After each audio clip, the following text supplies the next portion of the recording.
एक मैसेज देना चाहती हूँ हर एक इंसान को। देखिए ये जो आने वाला समय है ना, ये माँ बेटे का समय है। अब कोई मतलब कि वो वैसा समय एग्जाम्पल की तरह समझा देती हूँ कि ये कोई राम और सीता या फिर राधे या कृष्ण वाला नहीं है।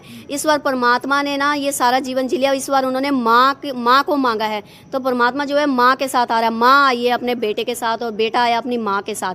तो ये संदेश क्यों मैं कह रही हूँ आम जनता के लिए कि हर कोई अपनी माँ को, मतलब माँ को दुख ना पहुँचाना, ये एक बहुत बड़ी सज़ा होगी।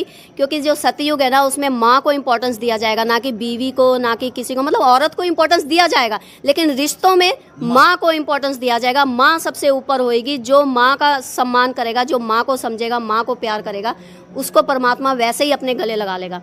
तो ये बात को समझ लीजिएगा कि माँ खुद इस बार आई है अपना हिसाब किताब करने। मतलब माँ इतना दुखी हो गई है कि वो खुद आई है अपना हिसाब किताब करने। माँ का इम्पोर्टेंस सबसे माँ बड़ा का इम्पोर्टेंस को समझिएगा। हर एक आजकल बच्चे जो है वो माँ को समझ नहीं पा रहे हैं, बहुत दुख दे रहे हैं। क्योंकि माँ को दुख देना मतलब, अब जैसे मान लीजिए कि माँ के बारे में बहुत लोग, मतलब ऐसी बहुत सारी चीज़ें ऐसे निकल कर बाहर आ रही है कि हाँ जी हमारी माँ ने हमारे लिए ये कर दिया, हमारी माँ अच्छी नहीं थी, हमारे माँ बाप अच्छे नहीं थे। ये बोलने के लिए जो भी बच्चा ये बोल रहा है ना कि हमारे माँ बाप अच्छे नहीं थे, जब हमारे माँ बाप ने हमारे लिए ये नहीं किया, उस बच्चे को पहले बाप बनना पड़ेगा, उस बच्चे को माँ बाप बनना पड़ेगा माँ बाप को समझने के लिए। बिल्कुल अब बिना माँ बाप बने, अब वैसे भी कोई भी किरदार को अगर अनुभव करना है तो उस किरदार में उतरना पड़ेगा।